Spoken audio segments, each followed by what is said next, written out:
এই রাম মন্দির সামনে 22শে জানুয়ারি উদ্বোধন হবে, কি গো? সেই নিয়ে অনেকে হইচই করছে। ইন্টারনেট খুললেই বলছে মন্দির চলছে, মন্দির তৈরি হচ্ছে। কোথায় 100 ফুট কি তৈরি হচ্ছে বলছে, কত নাকি মিঠাই মন্ডা তৈরি হচ্ছে। তো ভালো, তো এতে খারাপের কি আছে? এ তো ভালো জিনিস। মিঠাই মন্ডা তৈরি হলে আরো কি কি তৈরি হলে তো খারাপ হচ্ছে, ভালো। বন্ধুরা আমার, তরুণ যুবকেরা আমার, কিছু মানুষ মনে মনে করছে হাই হাই হাই আমাদের সব শেষ হয়ে গেল, আমাদের মসজিদ ভেঙে হাই হাই হাই মন্দির হয়ে গেল। কিছু মানুষ মনে মনে করছে, ভাই তুমি এত মসজিদের তোমার দরদ, তোমার গ্রামে যে মসজিদটা আছে সেই মসজিদে তুমি নামাজ পড়তে যাও তো ভাই, 5 ওয়াক্ত নামাজটা পড়ো।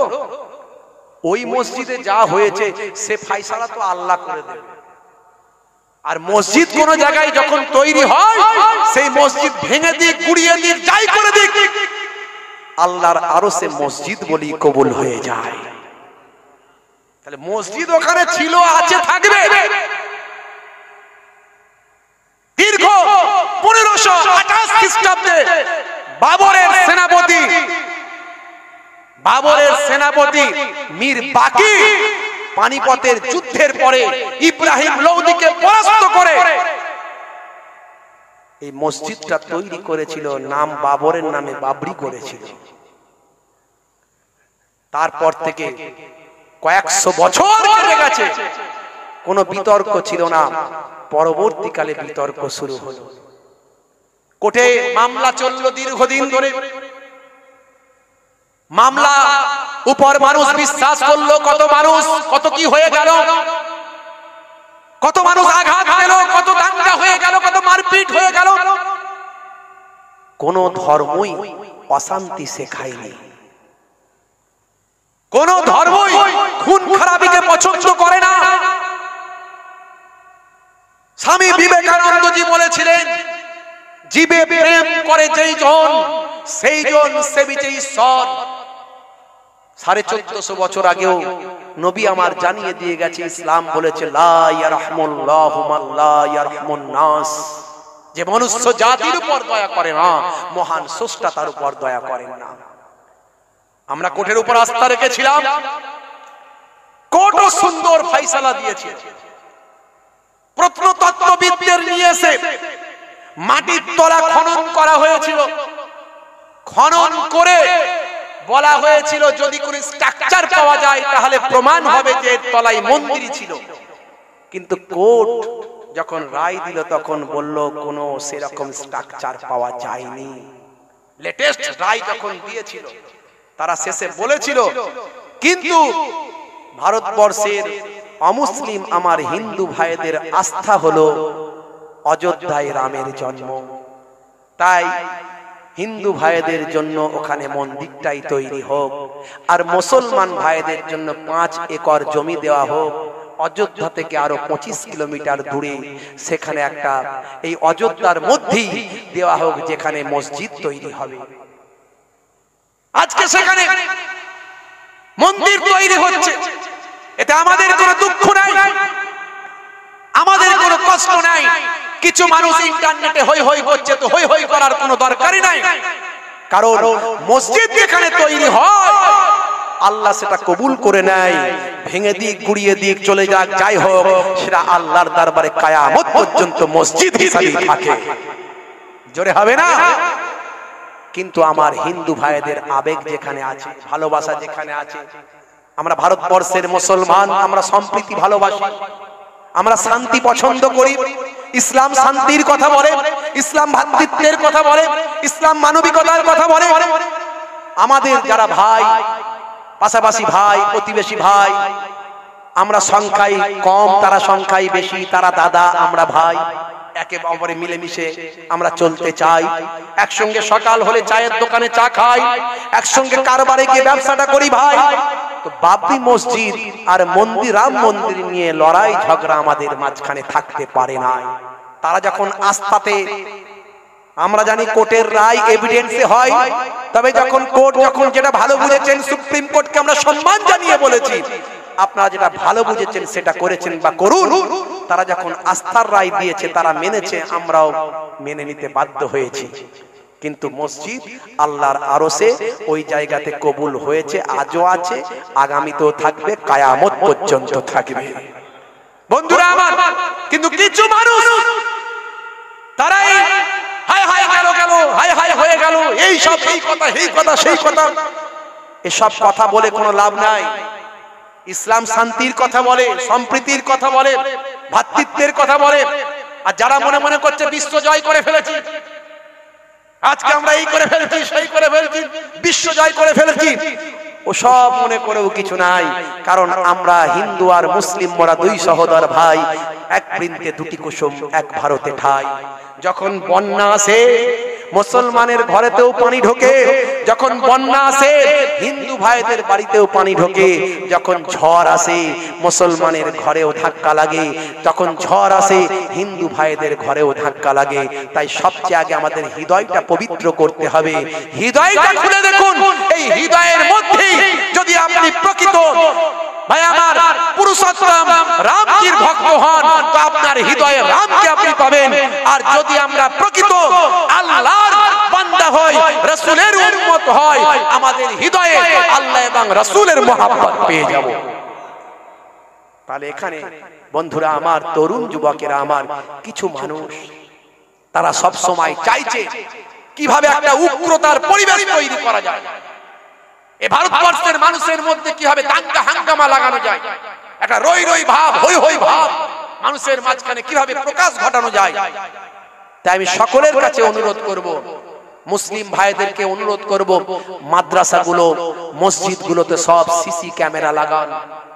হিন্দু ভাইদের অনুরোধ করব, আপনারা সব মন্দিরগুলো, ধর্মস্থানগুলোতে সিসি ক্যামেরা লাগান, যাতে করে আমাদের মাঝখানে কোন সুকুনির জন্ম না হয়।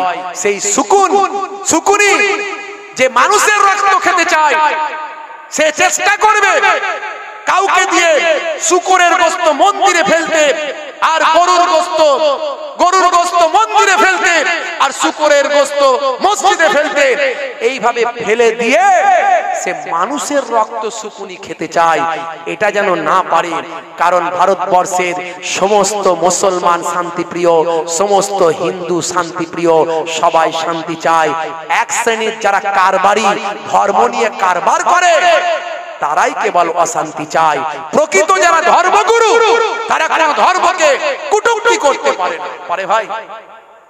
বলেন পারে? শ্রী রামকৃষ্ণ পরমহংসদেব কত সুন্দর কথা বলেছেন। তিনি বলেছেন, যত মত তত পথ। শান্তির কথা বলেছেন। ভাই আমার, দোস্ত আমার, বড় বড় অথার পণ্ডিতেরা বিভিন্ন ধর্মের সম্পর্কে কত সুন্দর সুন্দর উক্তি দিয়েছে। এক শ্রেণীর মানুষকে কোরআন সম্পর্কে ভুল বোঝানো হয়। কোরআন ও শান্তির কথা কত সুন্দর ভাবে বলেছে। কোরআন মাজিদ জানিয়ে দিয়েছে, লাকুম দীনুকুম ওয়ালিয়া দীন, তোমার ধর্ম তোমার দিন, তোমার ধর্ম তোমার কাছে, আমার ধর্ম আমার কাছে। অন্য জায়গায় আবার বলছে, লা ইকরা ফিদ্দীন, ধর্মে কোনো জবরদস্তি নাই, জোর করে ধর্ম পালন হয় না। কত সুন্দর কথা কোরআন বলেছে, কত সুন্দর কথা মনীষীরা বলেছে। কিন্তু এক শ্রেণীর ভণ্ড, যারা ভণ্ড বাবা, এক শ্রেণীর ভণ্ড কারবারি, তারা কিন্তু বারবার ভণ্ডামি করার চেষ্টা করে। আমি এই কথা আপনাদের মাঝখানে অনেক উদাহরণ আমার আছে, আমি সেই উদাহরণের দিকে যাচ্ছি না। হে তরুণ যুবকেরা, হে আমার বন্ধুরা, হে আমার মুরব্বিয়ানেরা, বারবার কিছু মানুষ হিন্দু মুসলমানের মধ্যে দাঙ্গা হাঙ্গামা লাগানোর জন্য বিভিন্ন বিভেদমূলক কথাবার্তা বলে থাকেন। হে তরুণ যুবকেরা, আপনারাই রিসেন্ট দেখেছেন দুইজন মুসলমানের নাম করে ভাই আমার রাম মন্দির উড়িয়ে দেবার কথা ইন্টারনেটে বলেছেন। হে জওয়ান যুবকেরা, পরবর্তীকালে হে জওয়ান যুবকেরা, ইউপির গোয়েন্দা পুলিশেরা তারা ইনকোয়ারি করে দেখছেন যে দুজন রাম মন্দির উড়িয়ে দেবার কথা বলেছিল, ধ্বংস করার কথা বলেছিল, তারা মোটেও মুসলমানের সন্তান নয়। নয়। হে তরুণ যুবকেরা, হে আমার মুরব্বিয়ানেরা, কারণ মনে রাখবেন, যারা প্রকৃত মুসলমান তারা কখনো অপরাধ করতে পারে না, যারা প্রকৃত মুসলমান তারা কখনো অন্যায় করতে পারে না, যারা প্রকৃত মুসলমান তারা কখনো অপরের ধর্মে আঘাত করতে পারে না, অপরের ধর্মস্থানে আঘাত করতে পারে না। আর যারা প্রকৃত হিন্দু তারাও কিন্তু কখনো অন্য ধর্মের আমার ধর্মস্থানে আঘাত করতে পারে না। যারা প্রকৃত খ্রিস্টান তারাও কখনো অন্য ধর্মের ধর্মস্থানে আঘাত করতে পারে না, কারণ প্রত্যেকটা ধর্মই শান্তির কথা বলে, প্রত্যেকটা ধর্মই পরধর্মে সহিষ্ণুতার কথা বলে। হে তরুণ যুবকেরা, হে আমার মুরব্বিয়ানেরা, আগে মানুষ হতে হবে তারপর মুসলমান হবেন, আগে মানুষ হতে হবে তারপর হিন্দু হবেন, আগে মানুষ হতে হবে তারপর খ্রিস্টান হবেন, জৈন বৌদ্ধ হবেন। যদি আপনি মানুষ হতে না পারেন আপনি মুসলমান হতে পারলেন না। আপনি মানুষই তো হতে পারেন না, কিসের মুসলমান? মুসলমান হলে কাউকে গালাগালি করতে পারবে না, পারবে? কাউকে গালাগালি করতে পারবে? আল মুসলিমু মান সালিমাল মুসলিমুনা মিন লিসানি ওয়া ইয়াদিহি, ওই ব্যক্তি মুসলমান হতে পারে না যার জবান দ্বারায় হাত দ্বারায় অপর ভাই কষ্ট পায়। কার কথা? বিশ্ব নবীর কথা। নবীজি বললেন, আমি জাহান্নামায় দেখতে পেলাম, মেরাজে গিয়ে জাহান্নামায় জিভটাকে টেনে বের করে টাঙিয়ে দেওয়া হয়েছে, জাহান্নামার আগুনে পোড়ানো হচ্ছে। এই মহিলাগুলোকে আমি জিজ্ঞাসা করলাম, এরা কারা? বলে, যাদের জবান দিয়ে, যাদের মুখ দিয়ে, জিহ্বা দিয়ে অপর মহিলাদের, অপরদের এমন কড়া কড়া কথা বলতো যার দ্বারা তারা অতিষ্ঠ হয়ে উঠতো। আমার আল্লাহ ওই সমস্ত মহিলাদেরকে শাস্তি দিচ্ছে। হে তরুণ যুবকেরা, যে সমস্ত মহিলারা অবৈধভাবে যৌন ক্রিয়াকর্মে লিপ্ত, অবৈধভাবে তারা যৌনতা মানুষের কাছে প্রকাশ করে, যারা রাস্তাঘাটে স্বল্প পোশাক পরে নিজেদের শরীরের ভাই আমার অংশকে মানুষের কাছে খোলা মেলার চেষ্টা করে, যে সমস্ত মহিলারা, হে তরুণ যুবকেরা, নায়িকা গায়িকাদের মতো পোশাক পরে পুরুষ মানুষের কাছে নিজেদের বহিঃপ্রকাশ করানোর চেষ্টা করে, পুরুষ মহিলাদের, পুরুষ মানুষদের কাছে নিজেদের আকর্ষণ করে তোলার চেষ্টা করে, স্বল্প পোশাক পরিহিতাম, পাতলা পোশাক পরিহিতাম, নিজেদের শরীরের অঙ্গ প্রত্যঙ্গ প্রদর্শন করা মহিলারা, এই সমস্ত মহিলারা যারা ছিল, হে তরুণ যুবকেরা, আল্লাহর নবী বলেন, আমি জিজ্ঞাসা করলাম ওই মহিলারা কারা? যাদের বক্ষাদেশ, যাদের বুকের উপর শিক দিয়ে টেনে জাহান্নামের আগুনে টাঙিয়ে দেওয়া হয়েছে, তাদের সারা শরীরটাকে জ্বালিয়ে দেওয়া হচ্ছে, যাদের বুকেতে শিক দিয়ে টাঙিয়ে দেওয়া হয়েছে। ফেরেশতা সেই সময় বলেছিলেন, এই মহিলাগুলো সমাজের বুকে মানুষের মাঝখানে নিজেদের যৌনাঙ্গকে প্রকাশ করার চেষ্টা করত, নিজেদের শরীরকে হায়া শরম লজ্জাকে সরিয়ে দিয়ে নিজেদের শরীরকে বহিঃপ্রকাশ ঘটানোর চেষ্টা করত, নিজেদের শরীরকে উন্মুক্ত করার চেষ্টা করত, নিজেরা ব্যভিচারে, অন্যায় অপরাধে লিপ্ত ছিল, অশ্লীলতার মধ্যে লিপ্ত ছিল। ইয়া রাসূলুল্লাহ, হাবিবাল্লাহ, ওই শ্রেণীর মহিলাদের এইভাবে জাহান্নামের আগুনে শাস্তি দেওয়া হচ্ছে। হে তরুণ যুবকেরা, হে আমার মুরব্বিয়ানেরা, শুনে রেখে দিন বাবা, জেনে রেখে দেন। হে মুসলমান, একটুখানি লক্ষ্য করো, হে জওয়ান যুবকেরা, আরো তিন ধরনের মহিলা ছিল। তার মধ্যে একটা হলো যারা অপবিত্র অবস্থায় থাকতো, হায়েজ নেফাস থেকে তারা পবিত্র হতো না। যখন হায়েজ কমপ্লিট হয়ে যেত, নেফাস যখন কমপ্লিট হয়ে যেত, ঋতুকালীন সময় যখন তাদের পরিপূর্ণ হয়ে যেত, সময় যখন পার হয়ে যেত, যখন তাদের জন্য গোসল করা ফরজ হয়ে যেত, তখন তারা গোসল করতো না, তারা অপবিত্র নাপাক অবস্থায় তারা থাকতো। এইভাবে স্বামীর সঙ্গে তারা রাত কাটাতো, স্বামীর সঙ্গে জীবন যাপন করতো। হে তরুণ যুবকেরা, তারা পবিত্র হতো না, নাপাকি থেকে পাক হতো না। আবার ফরজ গোসল যদি প্রয়োজন হয়, ফরজ গোসল করতে তারা অবহেলা করতো। স্বামীর সঙ্গে সময় কাটিয়ে, স্বামীর সঙ্গে রাত্রি যাপন করে, নিশি যাপন করে, সকাল সকাল ফজরের আগে তারা গোসল করতো না, কিংবা তাড়াতাড়ি তারা গোসল করতো না। সারাদিন তারা নোংরা অবস্থায় থাকতো, অপবিত্র অবস্থায় থাকতো।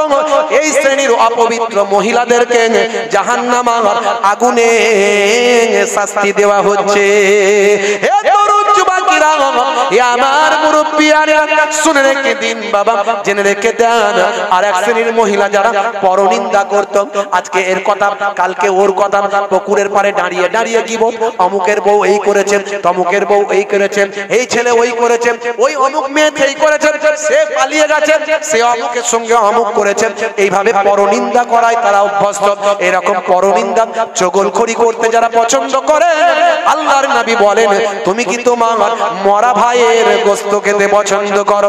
যদি তুমি তোমার মরা ভাইয়ের গোশত খেতে পছন্দ করো, মনে রাখবে যে বান্দা চগলখড়ি করবে, যে বান্দা পরনিন্দা করবে, সে তার মরা ভাইয়ের গোশত খেলো। অন্য জায়গায় আবার বলা হয়েছে আল গীবাতু আসাদ্দু মিনাজ জিনা, গীবত করা জিনার থেকে, ব্যভিচার করার থেকে আরো বড় মহাপাপ। বুকে হাত দিয়ে বলুন তো গীবত করেন কিনা? শুধু মহিলারা নয়, পুরুষরাও করে কি করে না? চায়ের দোকানে বসে বসে এ খারাপ সে খারাপ, ও খারাপ, অমুক হয়েছে তমুক হয়েছে, আছে না? নাই? রাগ করবেন না বাপ। বলে হুজুর একটা ঘটনা বলুন দেখিনি, এই সব কথাবার্তা কেন বলছেন? ভাই ক্যান্সার হলে, যদি কারো ক্যান্সার হয়, রে দিতে হবে, রে দিতে হবে। তাকে ডাইজিন খাওয়ালে কাজ হবে? ডাইজিন খাওয়ালে কাজ হবে? ক্যান্সার হয়েছে আর ডাইজিন খাওয়াচ্ছে, ও ডাক্তারের কোনো দাম নাই বাপ। পেশেন্টকে একবার পেয়েছে, ক্যান্সারের রে দিয়ে ছেড়ে দেবে পেশেন্ট, তারপরে বাপরে মারে মরে গেলুম রে, আর কোনোদিন আসবুনি রে তোর কাছে, না এলেও পেশেন্টেরই লাভ হবে। কথা ঠিক না ভুল? কারণ একবার যে রেটা দিয়েছে, অতি ক্যান্সারের জীবাণু অনেকটা মরে গেছে।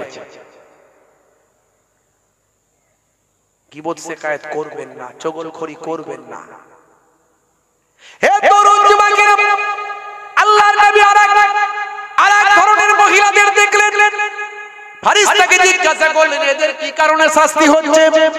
সেই সময় ফারিস্তা বলল এই সমস্ত মহিলারা হিংসা করত, হিংসা। এই হিংসা করে কি করে না? হে তরুণ যুবকেরা, ছোট ভাইয়ের স্ত্রী বড় ভাইয়ের স্ত্রীর উপর হিংসা আছে না নাই? জোরে বলেন, আছে না নাই?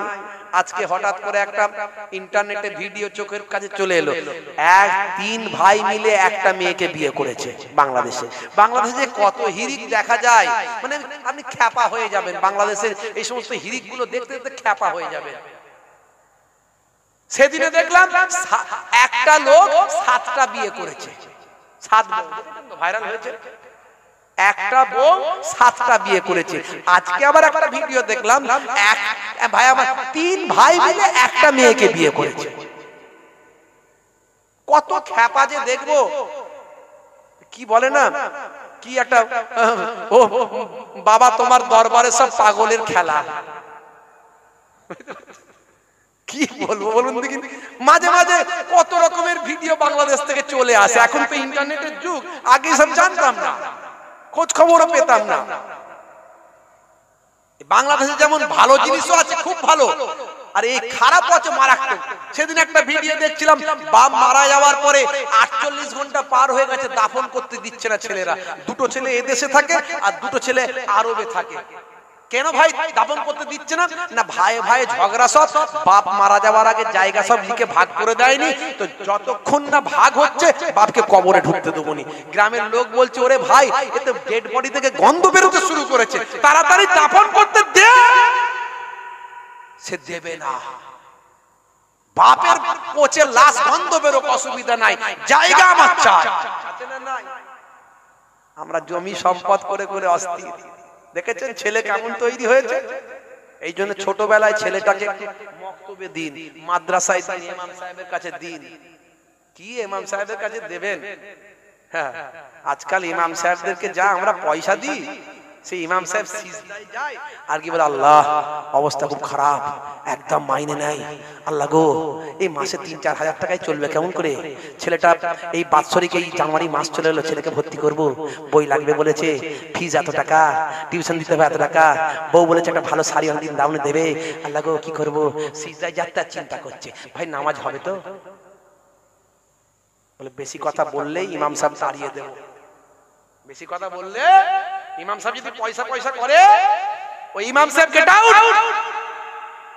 কত তাড়াবে? হ্যাঁ, শেষে এমন ইমাম সাহেবের পাল্লায় পড়বে, সে বলবে ভাই তোরা তো তাড়িয়ে দিবি জানি, তাই আমিও ঠিক করেছি। বলে কি করেছো? বলে যতদিন নামাজ পড়িয়েছি ওযু আমি করিনি। সামলাও এবার ঠেলা, রাগ করবেন না বাপ। হাই রে হাই, এখন 4000, 5000, 6000 টাকা মাইনেতে মাস চলবে ভাই, আপনার চলবে? বুকে হাত দিয়ে বলুন তো। আমি কাউকে দুঃখ দিতে আসিনি, একটু শুধু যেখানে যেখানে আমাদের রোগগুলো আছে ওষুধটা দিচ্ছি, যেটা মনে পড়ছে সেটাই দিচ্ছি। আমার তো আর মাথায় মেমোরিতে লোড করা নাই, চালিয়ে দিলাম বেরোচ্ছে মোবাইলের মতো। খালি চালিয়ে দেবেন, একটার পর একটা চলে আসবে গজল, একটার পর একটা ওয়াজ চলে আসবে। আমার মেমোরিতে যা আছে সেটা বলছি। বন্ধুরা আমার, এখনো সময় আছে, পরিবর্তন হতে হবে বাপ, আমাদের পরিবর্তন হতে হবে বাপ। দুঃখ নেবেন না, আমি কষ্ট দিতে আসিনি। আমি মোহেবুল্লাহ হুসাইনিকে যদি ভালো না লাগে কোনোদিন ভিটেই তুলবেন না, কিন্তু আমার কথাগুলোকে দয়া করে একটু বোঝার চেষ্টা করবেন। হে তরুণ যুবকেরা, আল্লাহর নবী বলেন লা তাকাতাউ ওয়ালা তাদাবারু ওয়ালা তাবাগাজু ওয়ালা তাহাসাদু ওয়াকুনু ইবাদাল্লাহি ইখওয়ানান। হে দুনিয়ার মানুষ শুনে রেখে দাও, আমি দয়ার নবী তোমাদের জানিয়ে দিয়ে যাই, তোমরা বিচ্ছিন্ন হয়ে যেও না, তোমরা একে অপরের থেকে বিচ্ছিন্ন হয়ে যেও না। লা তাকাতাউ, তোমরা একে অপরের থেকে বিচ্ছিন্ন হয়ে যেও না। ভাই ভাই গন্ডগোল অশান্তি করো না, ভাই ভাই গন্ডগোল করো না। হ্যাঁ, জিজ্ঞাসা করছে আচ্ছা ভাই, মিডিয়া জিজ্ঞাসা করে আচ্ছা ভাই, এই তোমরা 3 ভাই মিলে একটা বউ, এটা কেমন করে হয়? 3 ভাই একটা বউ চলে? হ্যাঁ, এত টেম্পার, মাঝখানে বাম্পার কই? বলছে ভাই বলবো কি, লোকে অনেক কথা বলে আমরা কান দিই না, লোকে অনেক কথা বলে আমরা কান দিই না, গ্রামের লোক অনেক কথা বলে কান দিই না। কেন? বলছে কারণ আমাদেরকেই তো জীবনটা চালাতে হবে, লোকের তো চলবে না। তা আমরা 3 ভাই যদি 3টে বিয়ে করতাম, 3 বউয়ে ঝগড়া হতো, আমাদের ভাই ভাই মিলটা কি আর থাকতো? কি যুক্তি দিচ্ছে দেখেছেন? মারাত্মক যুক্তি, শয়তানও ফেল, এই যুক্তিতে শয়তানও ফেল। তাই যদি হয় তাহলে কারো 7 ভাই থাকলে 7 ভাই একটা বউকে বিয়ে করবে, পালা পালা করে থাকবে, এক রাতে এর কাছে এক রাতে ওই কাছে, তাই তো নাকি? ছি ছি ছি ছি ছি ছি ছি। ও বলল কেন ভাই তুমি একটা লোক হয়ে 7টা বউকে বিয়ে করেছো? ও কি বলছে? ও বলছে আমার মা বলেছিল তাই, মায়ের আশা পূরণ করেছি। ছি ছি ছি ছি ছি, হাই রে হাই, রাগ করবেন না বাপ। এরা কোরআন হাদিস ভুলে গেছে, এদেরকে দেখে লোকে ইসলামের বিচার করছে, এদেরকে দেখে লোকে কোরআনের বিরুদ্ধে সমালোচনা করছে, এদেরকে দেখে লোকে ইসলামের বিরুদ্ধে সমালোচনা করছে, এদেরকে দেখে মানুষ ইসলাম সম্পর্কে খারাপ ধারণা তৈরি করার চেষ্টা করছে। আর কিছু মানুষ তো আমাদের পেছনে লেগেই আছে, কিছু মানুষ আমাদের পেছনে লেগে আছে। কোরআনের কোথা থেকে কিছু একটা লাইন বের করব, বের করে মানুষের কাছে ভুল ব্যাখ্যা করে দেব। কোরআনের একটা লাইন বের করব, বের করে মানুষের কাছে ভুল ব্যাখ্যা করে দেব। লাইনটা পড়ছে ঠিক, ব্যাখ্যাটা করছে ভুল। এক শ্রেণীর আহলে হোদস বেরিয়েছে, হোদস, বুঝতে পারছেন? কে আগে রাজমিস্ত্রি ছিল, এখন হয়ে গেছে শেখ, বুঝতে পারছেন? কে আগে আপনার ওই কি বলে মোবাইল রিপেয়ারিং এর কাজ করতো প্যান্ট শার্ট পরে, এখন বড় মুফতি সাহেব, ভারী ঘন ঘন ফতোয়া দিচ্ছে, ঘন ঘন ফতোয়া দিচ্ছে। এখন ভাই আমার ডাক্তারি পড়তে গেলে ভাই আমার তাকে আগে মাধ্যমিক এইচএস করে সায়েন্স নিয়ে গ্রাজুয়েট করতে হয়, করে নিয়ে তাকে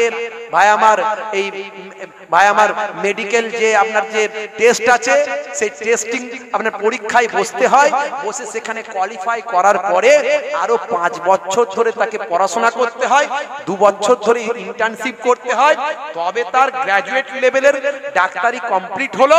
সে এমবিবিএস হোক আর বিইউএমএস হোক আর বিএ বিএইচএমএস হোক কিছু একটা করলো, তারপরে আবার এমডি করলো, এমডি করে এমএস করলো, করে সার্জন হলো, তবে সে কাটার অনুমতি পেল যে এবারে মাল কাটলে কাজ হবে, কোনখানে কতটা অ্যাঙ্গেলে কাটতে হবে, কোন ত্রিকোণমিতিতে কাটতে হবে, কোন পরিমিতিতে কাটতে হবে, কোন জ্যামিতিতে কাটতে হবে, সে কাটতে পারে সে অ্যাঙ্গেলে। আর ফতোয়া দিতে গেলে 17টা বছর মাদ্রাসায় পড়তে হয়, টাইটেল পর্যন্ত পড়ে নিয়ে 2 বছর মুফতি পড়তে হয়, পড়ে নিয়ে তবে তার গবেষণা করে ভাই আমার মুফতি সাহেবের কাছে থেকে আরো কিছু প্যাঁচ পুঁচ শিখতে হয়, কোনখানে আইনের ফাঁক ফোকর আছে ভালো করে জানতে হয়, স্টাডি করতে হয়, করে টোরে নিয়ে তবে সে ফতোয়ার বোর্ড খুলে স্ট্যাম্প খুলে ভাই আমার প্যাড খুলে স্ট্যাম্পটা দেয়। তাহলে ফতোয়া দিতে গেলে 17 বছর মিনিমাম পড়াশোনা করতে হবে, আর ডাক্তারি পড়তে গেলেও 17-18 বছর পড়াশোনা করতে হবে, বুঝতে পারছেন? আর মুর্শিদাবাদের আগে মোবাইল রিপেয়ারিং করতো, বলছে নিজেই বলেছে আমার শিক্ষাগত যোগ্যতা বলতে আমি মাদ্রাসায় পড়িনি, মাদ্রাসায় আমি পড়ি কিন্তু আমি ফতোয়া দিই, মাদ্রাসায় আমি পড়িনি, আমি ইতিহাস নিয়ে পড়াশোনা করেছি, তা আবার ইসলামিক ইতিহাস নয়, মডার্ন ইতিহাস নিয়ে পড়াশোনা করেছি। আর মোবাইল খুললি দেখবেন শুধু এটা হারাম, এটা নাজায়েজ, এটা বিদআত। ফতোয়া দিতে দিতে এদের ধরা পড়ে গেছে, এই জন্য আমি নিয়ে নিয়ে ঘুরছি, মাঝে মাঝে একটু করে শুনিয়ে দিচ্ছি লোককে, যদি ইন্টারনেটটা চলে আর কি। এই যে আরেকজন সার্জনের ফতোয়া দিচ্ছি, তো ফতোয়া দিতে গেলে তাকে তো সার্জন হতে হয় ভাই, এই জবাই করতে গেলে, এই অপারেশন করতে গেলে, এই কাটতে গেলে, এই ফাড়তে গেলে, চিরতে গেলে এই ডাক্তারদের সার্জন হতে হবে, সার্জন ছাড়া হবে? জোরে বলেন। কেউ অঙ্ক নিয়ে পড়াশোনা করেছে, গ্রাজুয়েশন করেছে মনে করুন ভাই আমার, কেউ ইতিহাস নিয়ে গ্রাজুয়েশন করেছে, করেছে এমবিবিএস ডাক্তার, আপনার এমএস ডাক্তার যেটা করে অপারেশন করে, করতে পারবে? এই রকম ডাক্তারের কাছে যদি কেউ যায়, রুগী বাঁচবে না মরবে? কুপকাত। আর এরা হচ্ছে সেই রকম সার্জন। এই দেখুন ফতোয়া দিচ্ছে কেমন, এই দেখুন, চলবে? সমাজে অনেক লোক নাম রেখেছেন আব্দুর রশিদ, আছে না? নাম আছে না আব্দুর রশিদ, এই নাম রাখা হারাম, হলো তো? চলবে না, একদম নাই। গোলাম মাহমুদ নাম আছে না? আছে, নাম রাখা হারাম, চলবে না। জাহাঙ্গীর নাম আছে, চলবে না। শাহজাহান নাম আছে, চলবে না। ইয়াসিন চলবে না, এসব নাম রাখা চলবে না। যে নামের অর্থ হয় না সে নাম রাখা ইসলামে নাজায়েজ, চলবে না। আল্লাহর নামের আগে আব্দ শব্দ লাগানো যাবে। আল্লাহর নাম রশিদ, আল্লাহর নাম আছে নাকি? নাই, বলছি নাই। এই নামগুলো খুব শব্দ, রশিদ আল্লাহর নাম নাই, নোট করুন। রশিদ আল্লাহর নাম নাই বলছে। কোরআন মাজিদটা আজকে গিয়ে খুলবেন, কোরআন মাজিদে 99টা আল্লাহর সিফাতি নাম আছে, শেষের দিকে যাবেন, গিয়ে খুলে শেষের দিকে গিয়ে শেষের দিক থেকে উপরের দিকে উঠবেন, দেখবেন আর রশিদ আল্লাহর নাম আছে, সরল পথ, সরল পথ। এই আর রশিদটা আল্লাহর নাম আছে, এই নাম থাকার কারণে আব্দুর রহমান, আব্দুল জব্বার, এই ইয়া জব্বার ও ইয়া রহমান ও ইয়া সত্তার ও ইয়া গফফার ও যত আল্লাহর সিফাতি নামগুলো আছে, সিফাতি নাম মানে হলো গুণবাচক নাম, আর জাতি নাম সেটা হলো আল্লাহ। আল্লাহ নাম কেউ ধারণ করতে পারবে না, কিন্তু সিফাতি নাম আল্লাহর কেউ রাখতে পারে, কিন্তু তার আগে আব্দুল শব্দটা ব্যবহার করতে হবে। আব্দুল কথার অর্থ হলো বান্দা, রশিদের বান্দা, সত্তারের বান্দা, গফফারের বান্দা, রহমানের বান্দা, রহিমের বান্দা, আব্দুর রহিম এই জন্য বলা হয়, আব্দুল সত্তার বলা হয়, আব্দুল গফফার বলা হয়। বুঝতে পারছেন কথা? এ বলছে রশিদ নামটাই নাকি আল্লাহর নাই, আর রশিদ আছে, খুলে দেখে নেবেন। তাই আব্দুর রশিদ হাজার হাজার মানুষের নাম আছে। এ বলছে যাদের এই নামগুলো আছে আবার নতুন করে আকিকা দিতে হবে। আর কিছু লোক আবার এর ভক্ত, বুঝতে পারছেন? হ্যাঁ, বলছে শাহজাহান নাম রাখা যাবে না। কেন বলছে জানেন? আমি বলে দিচ্ছি। এ তো বলছে শাহজাহান নাম রাখা যাবে না, জাহাঙ্গীর নাম রাখা যাবে না। জাহানের যিনি গীর বাদশাহ তাকে জাহাঙ্গীর বলে। শাহজাহান, শাহ মানে বাদশাহ, জাহান মানে জাহান, জাহানের যে বাদশাহ। এ বলতে চাইছে ঘুরিয়ে, এ বলবে, একে যদি বলা হয় বলবে জাহানের বাদশাহ তো আল্লাহ, আল্লাহর সঙ্গে শিরক হয়ে যাবে। এ তো আসল জিনিসটাই জানে না, আসল লটাই তো জানে না। এই জন্য তো মাদ্রাসায় পড়তে হয়, রাজমিস্ত্রি থেকে শায়েখ হয়ে গেলে হয় না। বুঝতে পারছেন? আচ্ছা বলুন তো কিতাবুন মানে কি? আরবিতে কিতাবুন মানে এই মাওলানা সব বসে আছে, আলেমরা বসে আছে। কিতাবুন মানে কি? বই। তাই আপনার ঘরে যে বইগুলো আছে সেগুলো তো কিতাব। আরবিতে কি বলবেন? কিতাব বলবেন তো। আর কোরআন মাজিদটাও তো বই, কিতাব। ওটা কি বলবেন? কিতাব বলবেন না, অন্য কিছু বলবেন? ওটাও কিতাব। তাহলে এই কিতাব আর ওই কিতাব এক হলো? যেটা বলেন এক হলো। আচ্ছা বলুন তো পুকুরের পানি, নদীর পানি, কলের পানি আছে না নাই? তাহলে এই পানি আর জমজমের যেটা ওটাও কি? জোরে বলেন। তাহলে এই পানি আর জমজমের পানি এক। এই পানি বসে খেতে হয়, ওই পানি দাঁড়িয়ে খেতে হয়। ওই পানি হচ্ছে সমস্ত রোগের শেফা। কথা ঠিক না বল? হাউজে কাউসার, হাউজে কাউসার ওটা কি? ওটাও তো পানি। তাহলে এই পানি আর ওই পানি এক। আরে ভাই এই জাহানের বাদশা বলতে দুনিয়ার মানুষের বাদশা, মানে ব্যাখ্যা বুঝতে হবে, স্থান কাল পত্র বুঝতে হবে, এক্সটার্নাল ইন্টারনাল ব্যাখ্যা জানতে হবে। এই জন্য আলেম হতে হয়। এই জাহানের বাদশা আর কুল কায়নাতের জাহানের বাদশা দুটো এক কথা নয়। একে কে বোঝাবে এখন? এরা মাইক পেলি ফতোয়াবাজি করে, আর কিছু এদের সেরকম খদ্দের আছে, খদ্দের সেরকম আছে, কাস্টমার আছে। দেখবেন যতই বলেন ওই ডাক্তার কাছে যাসনি রে, ও পাস করা ডাক্তার নয়, বলে ওর কাছে আমার চাস্তো ভাইয়ের রোগ ভালো হয়েছে আমি যাব। চাস্তো ভাইয়ের তো কোনো রকমে হয়ে গেছে তাই চলে গেল, ডিগ্রি বিগ্রি না দেখে। ব্যাস এমন ঔষধ দিল চিৎপাত উপকার। রাগ করবেন না বাপ, একটু বুঝতে হবে। হে তরুণ যুবকেরা, হে আমার বন্ধুরা, হে আমার মুরব্বিয়ানেরা, শুনে রেখে দিন বাবা। খুবই সংক্ষেপ করে বলবো, কষ্ট হচ্ছে, এখনই শেষ করব, এখনই শেষ করব, লম্বা চওড়া নয়, ছোট্ট করে। হে তরুণ যুবকেরা, তাহলে শেষ যেটা বলছিলাম, হিংসা। এক শ্রেণীর মহিলাদের শাস্তি দেওয়া হচ্ছে হিংসা করার কারণে। হে তরুণ যুবকেরা, হিংসা কি শুধু মেয়েরা করে না, ছেলেরাও করে, পুরুষরাও করে না, শুধু মহিলারা করে হিংসা? বলে হুজুর মহিলারা একটু বেশি বেশি করে। আসলে মহিলারা শুধু ঘরের মধ্যে বেশি থাকে তো, এই বউ ওই বউ, এই সেই অমুক বউ তমুক বউ, খালি এই ঘরের মেয়ে ওই ঘরের মহিলা, এই তারা বেশি থাকে। আমরা একটু বড় সার্কেলে থাকি, আমাদের হিংসাটা আবার লেভেলটা আলাদা, আমাদের লেভেলটা আলাদা। আপনি আপনার মতো, আমার হিংসা কার প্রতি হবে? ওই বক্তা, ওই বক্তাই করেছে, ওই বক্তা এরকম, ওই বক্তা ভালো নয়। আমি যে লাইনের লোক সেই লাইনের সঙ্গে যাব। আপনি দোকানদার, পাশের দোকানদারের চিন্তা করবেন, কার কাছে গিয়েছিলে? ওই দু নম্বরের জালি মাল, সব কটাই খারাপ মাল রেখে দেয়, তুমি ওর দোকানে গেছো। মাস্টার বলছে তুমি কার কাছে তোমার ছেলেকে পড়তে দিয়েছিলে? অমুক।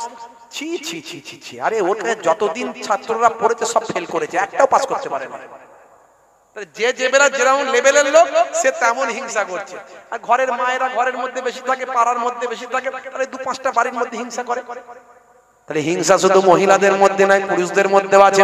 হে তরুণ যুবকেরা, হে আমার মুরব্বিয়ানেরা, এক শ্রেণীর মহিলাদের দেখলেন, আল্লাহর নবী দেখতে পেলেন, তাদের হিংসা করার কারণে জাহান্নামের আগুনে শাস্তি দেওয়া হচ্ছে। হে তরুণ যুবকেরা, আল্লাহর নবী বললেন, লা তাকাতাউ লা তাদাবারু ওয়ালা তাবাগাজু ওয়ালা তাহাসাদু ওয়া কুনু ইবাদাল্লাহি ইখওয়ানা। হে মহিলা, হে পুরুষেরা, হে দুনিয়ার মানুষেরা, হে উম্মত শুনে রেখে দাও, তোমরা একে অপরের থেকে বিচ্ছিন্ন হয়ে যেও না, একে অপরের পরনিন্দা করো না, একে অপরের প্রতি বিদ্বেষ পোষণ করো না, একে অপরের প্রতি হিংসা তোমরা করো না।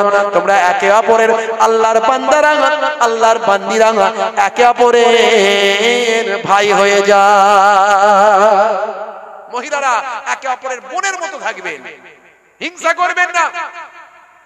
বন্ধুরা আমার, তরুণ যুবকেরা আমার, তাহলে মেয়েরা যদি 4টে কাজ ভালো করে করে, নবী অন্য হাদিসে বলেছেন, মেয়েরা যদি 4টে কাজ ভালো করে করে, আল মারাতি জাতসাল্লাহ খামসাহা, 5 ওয়াক্ত নামাজটা পড়বে, ওয়াসামাত সাহরাহা, এবং বছরে 1 মাস রমজানের রোজাটা রাখবে, স্বামীর দেখাশোনা করবে, খেদমত করবে। স্বামী যেন বলে যে আমার বউ আমাকে খেদমত করে, দেখাশোনা করে, সর্বদা স্বামীর জন্য প্রস্তুত থাকবে, আর কোন পুরুষের জন্য প্রস্তুত নয়, আর কোন পুরুষের জন্য সৌন্দর্য প্রকাশ নয়। বাইরে যখন বেরোবে ঢেকে, সৌন্দর্যের বহিঃপ্রকাশ স্বামীকে দেখাতে হবে, স্বামীকে সর্বদা নিজের প্রেমে আকৃষ্ট রাখতে হবে, সেই ঘরে আল্লাহর রহমত নাজিল হবে। স্বামীর দেখাশোনা করবে, স্বামীর প্রতি ভাই আমার ভালোবাসা নিবেদন করবে, এই 3 নাম্বার। আর 4 নাম্বার, বাইরে যখন বেরোবে পর্দার সঙ্গে হেফাজতের সঙ্গে বেরোবে। নবী বলেন এই 4টে কাজ যদি ভালো করে করতে পারো, কাল কিয়ামতের দিনে 8টা জান্নাতের দরজা খুলে দেওয়া হবে। বলবেন হুজুর এই মেয়েদের উপরে এত জুলুম কেন, মেয়েদেরকে এই করতে হবে, ওই করতে হবে, সেই করতে হবে? তার যুক্তিটা শুনে রেখে দিন। আচ্ছা বলুন তো, আপনার যে টাকা পয়সা যদি কয়েক লাখ টাকা থাকে, আপনি ঢেকে রাখবেন না ফাঁকা করে রাখবেন? খুলে রাখবেন না ঢেকে রাখবেন? ঢেকে রাখবেন না, শুধু আলমারিতে 3-4টে তালা মেরে রাখবেন, কারণ আমার লাখ টাকার ব্যাপার রে বাবু, কেউ জানতে পারলে চোর পড়ে যাবে ঘরে। কথা ঠিক না ভুল? তাহলে মূল্যবান জিনিসকে বেশি ঢেকে রাখা হয়। নারীরা টাকার থেকেও বেশি মূল্যবান, সোনা গয়নার থেকেও বেশি মূল্যবান। তাই ইসলাম বলেছে নারীদেরকে ঢেকে রাখার চেষ্টা করো। তার কারণ হলো নারীদের পেট থেকে আল্লাহ রত্ন দেন। রত্ন, নারীদের পেট থেকে রত্ন বলতে কি?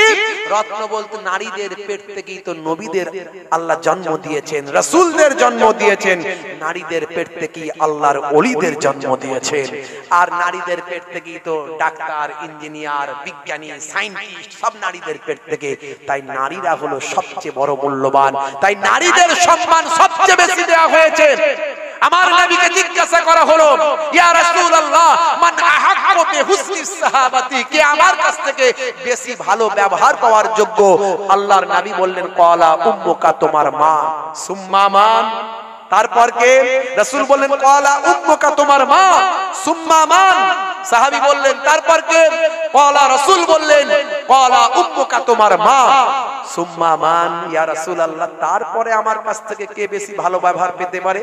ক্বালা আবুক, তোমার পিতা। জোরে বলুন সুবহানাল্লাহ। নারীর এত সম্মান দেয়া হলো, নারীদেরকে জননী বানানো হলো, নারীদেরকে মা করে দেয়া হলো। তাই রাসূল বলছেন ইযহাব ফাআকরিমহা ফাইন্নাল জান্নাতা তাহতা রিজলাইহা, যাও তোমার মায়ের সম্মান করো, কারণ তোমার মায়ের পায়ের তলায় তোমাদের জান্নাত। জোরে হবে না? হে তরুণ যুবকেরা, যে কথা বলতে গিয়ে এত দূর চলে এসেছিলাম, এটুকু বলে শেষ করে দেব।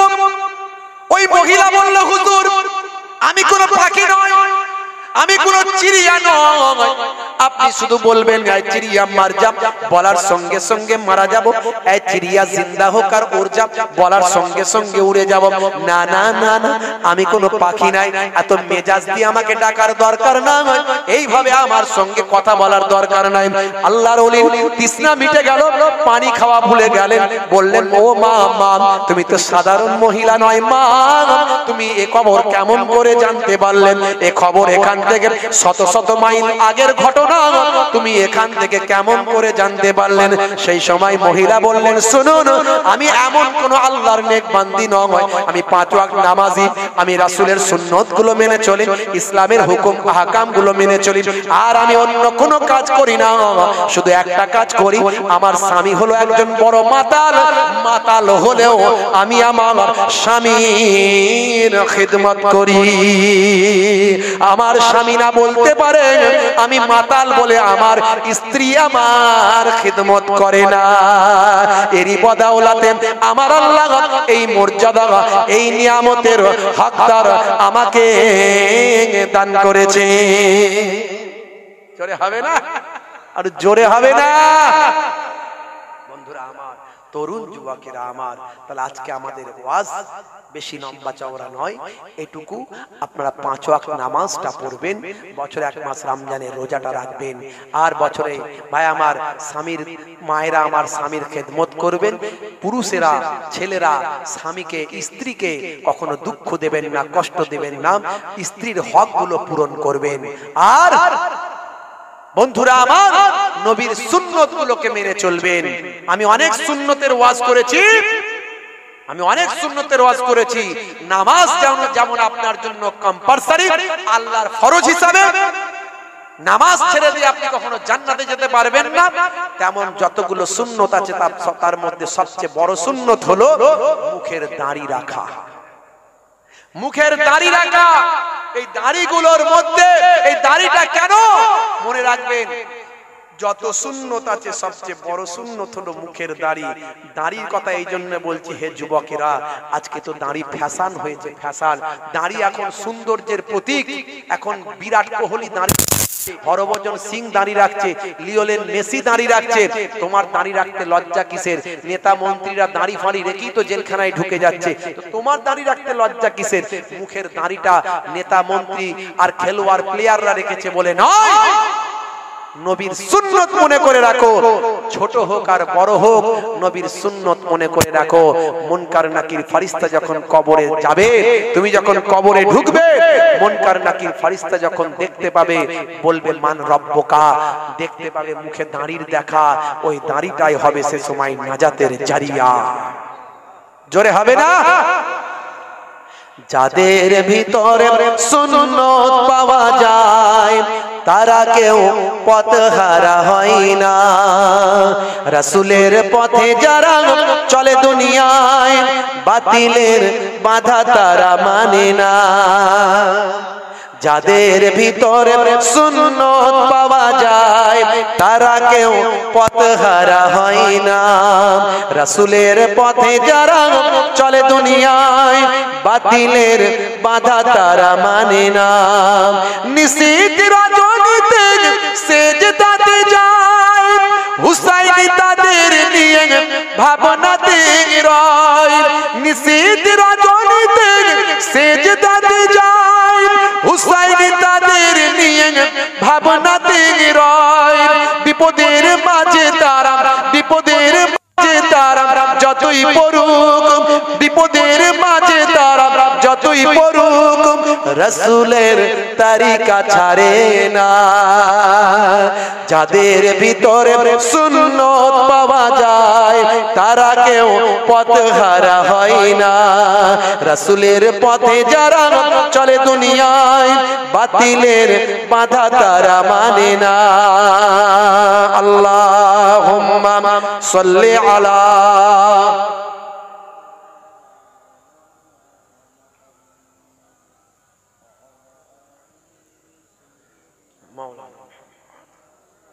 প্রত্যেকে 3 বার সূরা ফাতিহা আলহামদুলিল্লাহ শরীফ, 3 বার সূরা ইখলাস কুল হুয়াল্লাহু শরীফ, 3 বার দুরূদ শরীফ পাক তেলাওয়াত করেন।